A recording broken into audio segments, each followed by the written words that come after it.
On this Saturday night, the new coronavirus surpasses SARS. More infections and more deaths. Everyone who wants to come back home can come back home. As more Canadians wait to get out of China. A soldier in Thailand goes on a shooting spree. The motive behind the deadly rampage. Stiff competition. What Canada faces in the fight for a UN Security Council seat. And finding the right fit. We always have kind of done unique souls for unique souls. Two Canadians team up to make the perfect pair.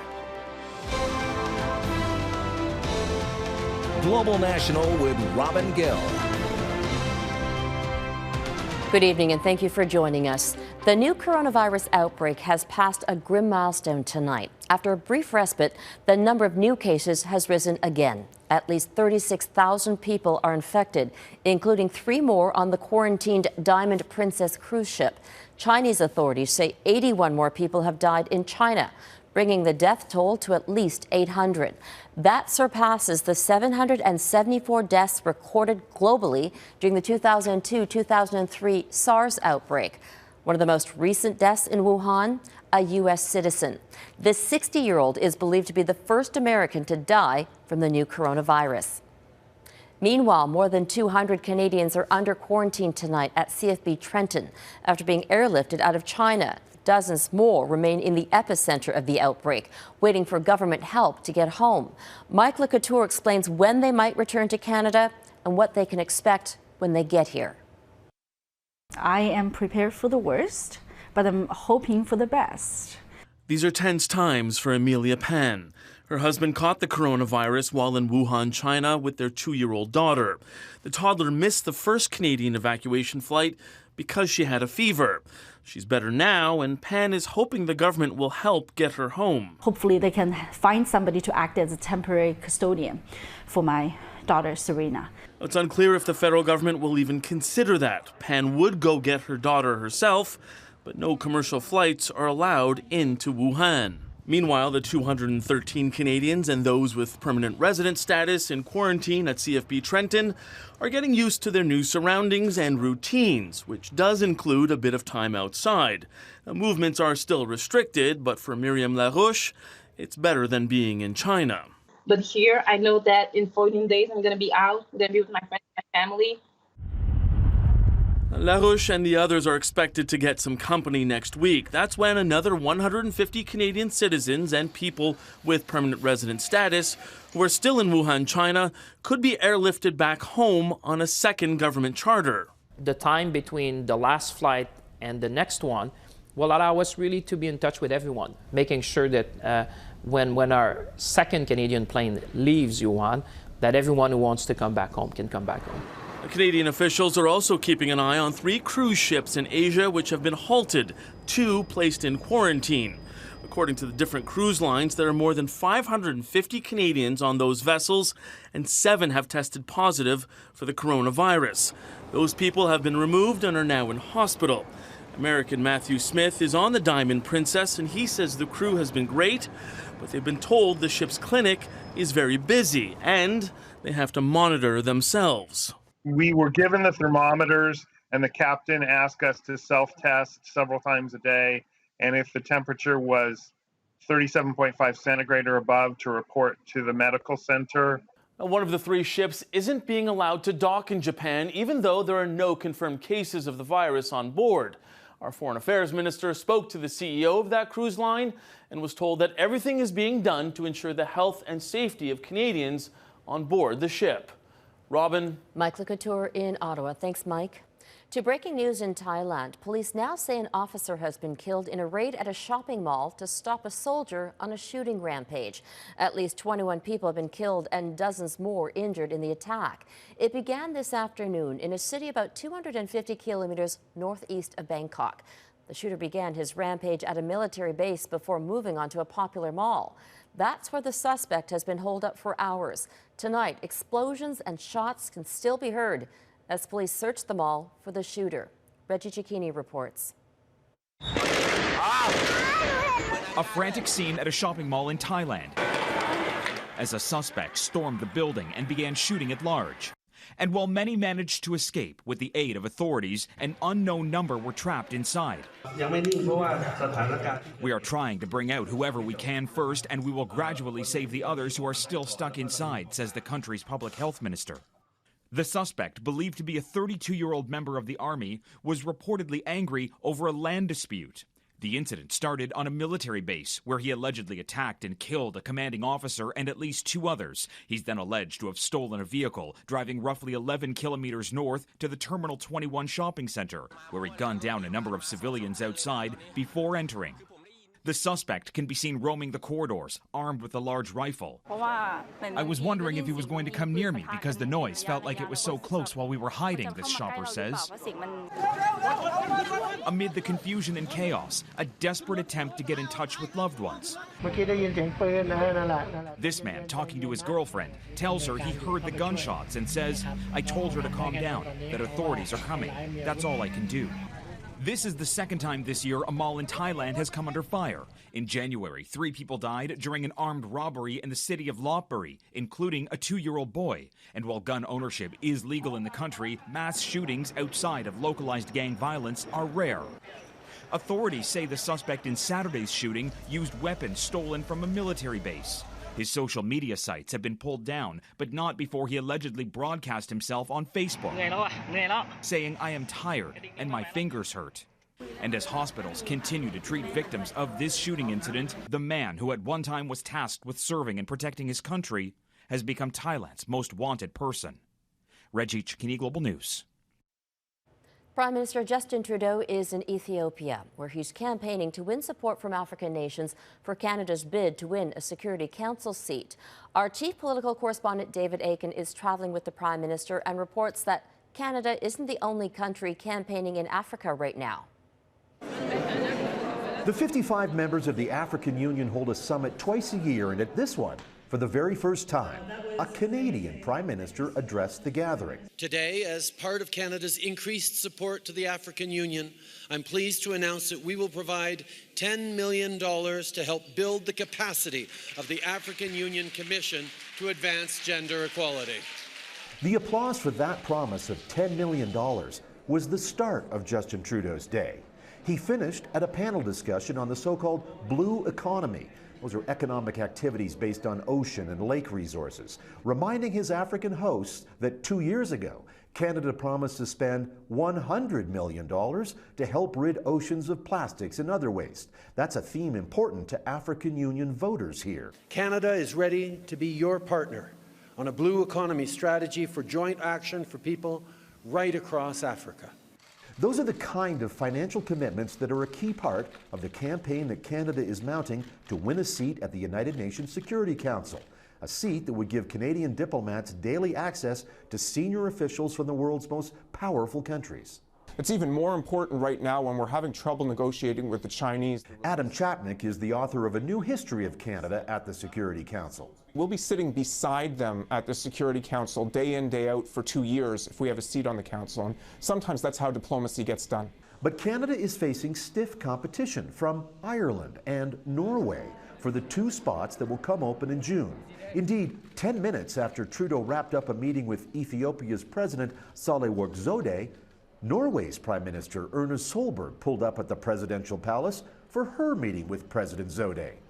Norway argues it has been a constant partner for Africa and spends 5 times more on foreign aid, relatively speaking, than Canada does. Our difficulty now is a bit that we and Canada have a same approach, but maybe we've been a more steady partnership for the multilateralism for a long time. Now, that's a bit of a dig at a line that Trudeau and his ministers once used to boast about their own foreign policy and criticize the Harper Conservatives. Remember, Canada is back? Well, Norway and Ireland are reminding UN voters that they never left. Robin? David Akin in Ethiopia. The premiers of New Brunswick, Quebec, Ontario, Saskatchewan, and Alberta are in Washington. They're pursuing trade agreements with individual states in hopes of getting around the Trump administration's stringent Buy American policies. While there, Alberta Premier Jason Kenney took the opportunity to criticize Democratic opponents of the Keystone XL pipeline project. During a joint press conference at the Canadian Embassy, Kenney said some Democratic presidential hopefuls who promised to stop construction of the pipeline expansion are threatening Canada's economic interests. Why are they prepared to do great economic damage to their closest friend and ally, the most progressive and liberal source of energy on earth, when they don't threaten to ban OPEC imports into the United States? If the United States is not, if Americans are not able to depend more on Canadian energy in the future, guess what? They'll have to depend more on OPEC dictatorship oil. Kenney says Canada has helped reduce global greenhouse gas emissions by massively expanding liquefied natural gas development and exports.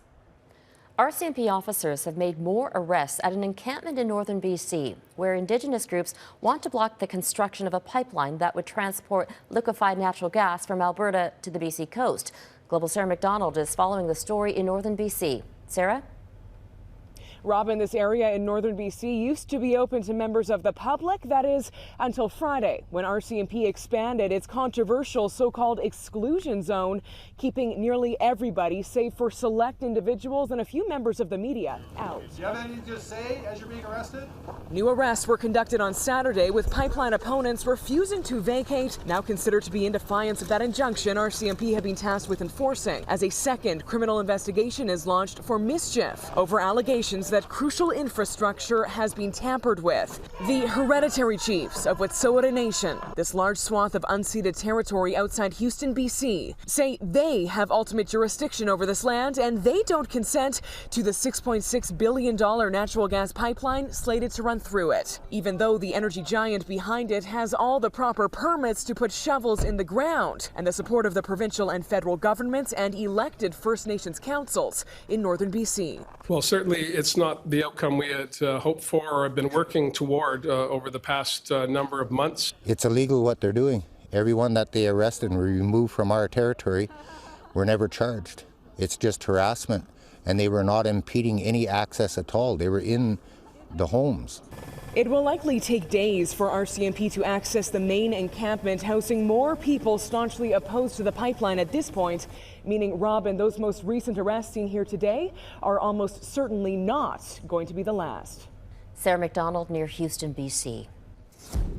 Would you like to see them move these guys out of here so you can get on with your job? Yes, I want to move it. I can deliver it and go home.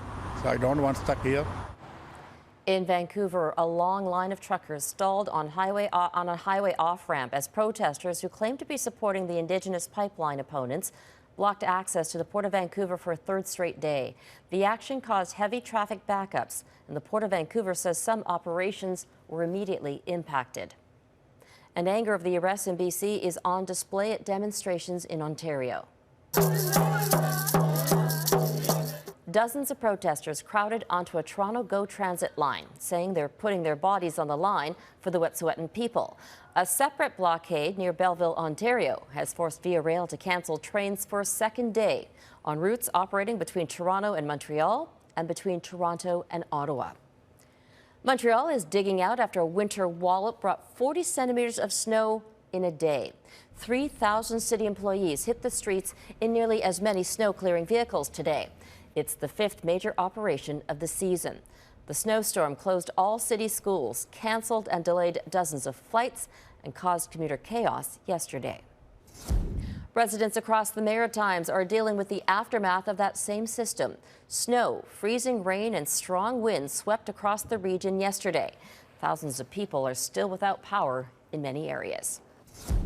Down under, they're drenched, coming up from fire to floods in Australia.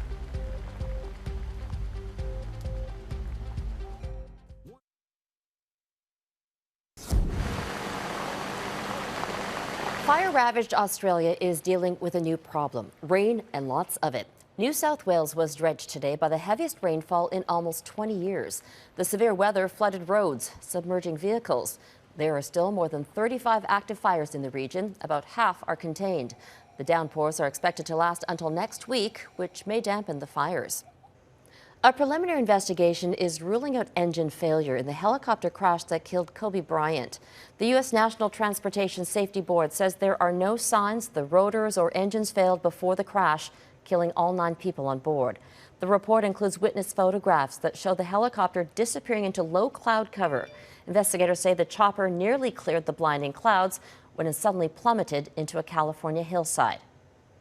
The left bank, which is increasing, and the descent rate may very well be indicators of spatial disorientation. That's certainly what the investigators are going to look at. No cause has been determined. A final report isn't expected for about a year. A public memorial to remember the NBA legend and his daughter Gianna will take place at Staples Center on February 24th. The date is symbolic because it commemorates both father and daughter's basketball jersey numbers. In Ireland, voters are casting their ballots in an election dominated by anger over health care, a housing crisis, and homelessness. The current leader, known as the Taoiseach, Leo Varadkar, is fighting for a 3rd consecutive term for his centre-right party. Fine Gael, an opposition party, Fianna Fáil, have dominated Irish politics since independence. But calls for change have seen the third party, Sinn Féin, top opinion polls for the first time. That party doesn't have enough candidates to win a majority, and the other two say they won't form a coalition with Sinn Féin over its past links to the IRA. These patient pumps are part of an election tradition in Ireland. Voters are sharing pictures of their dogs outside of polling stations.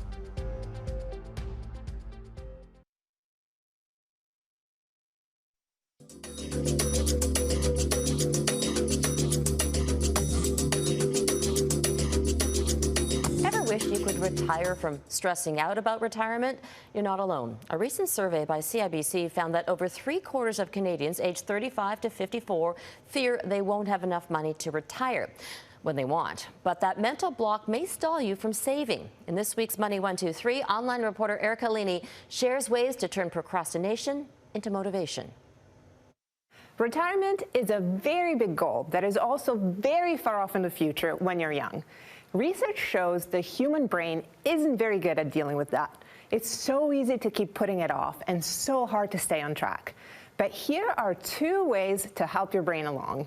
If you can't get motivated to start saving, take a look at the numbers. Postponing saving for retirement for even a few years can make a big difference. Let's say you start saving $500 a month at age 30 with 4% average annual returns on your investments. By age 65, you'd have just about $450,000.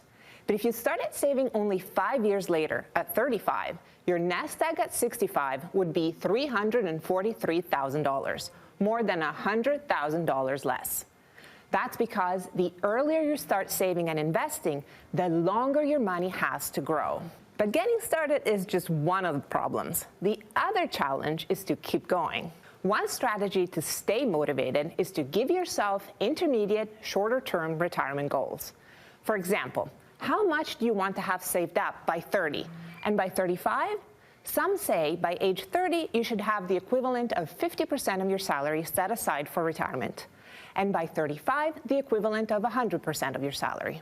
The advantage of setting short-term intermediate targets when it comes to saving for retirement is it gives you a much more tangible and smaller number to work with. When it comes to setting your savings targets for retirement, it's important to remember where you're starting from. If you spent a lot of time in school pursuing a graduate or professional degree, you might have more debt and also have spent more time out of the workforce. So don't beat yourself up if you feel behind. It's really just important that you start now and save something. Don't get discouraged if those targets seem high. It's absolutely possible to catch up. But while it's never too late to start saving for retirement, it's also never too early. That's your Money 123 for this week. I'm Erica Alini. Kind-hearted kicks. Up next, the unique souls designed to pump up one unique soul.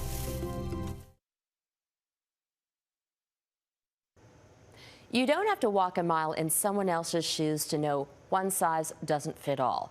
A Calgary woman who lives with cerebral palsy knows that all too well. So when she reached out to a Canadian company known for its fashionable footwear, she found herself in her own Cinderella story. Gilles Croteau reports.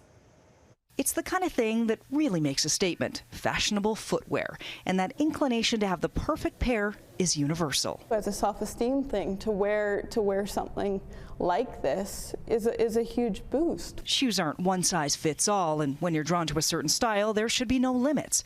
But for Darby Lee Young, there are. My gait, I drag my toes.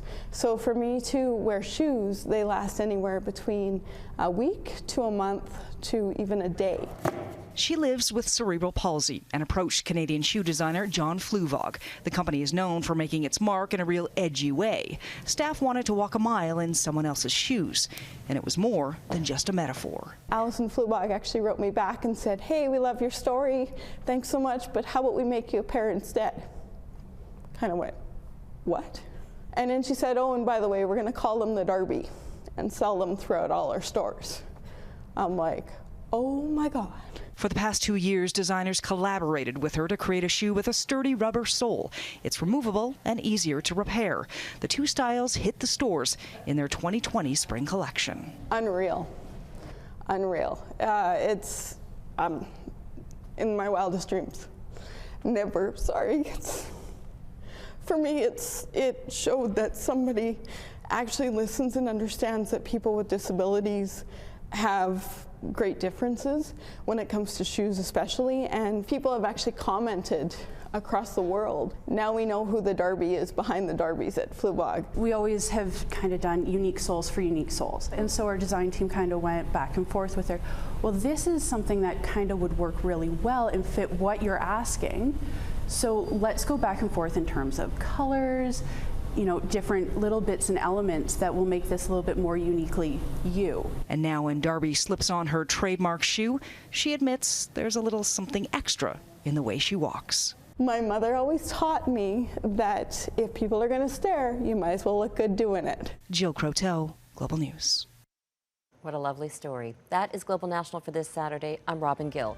Tonight, your Canada is Lake Louise, Alberta. We would love to see your corner of this country, so email your pictures to viewers@globalnational.com. Thank you for watching, and I'll see you back here tomorrow. Have a great night.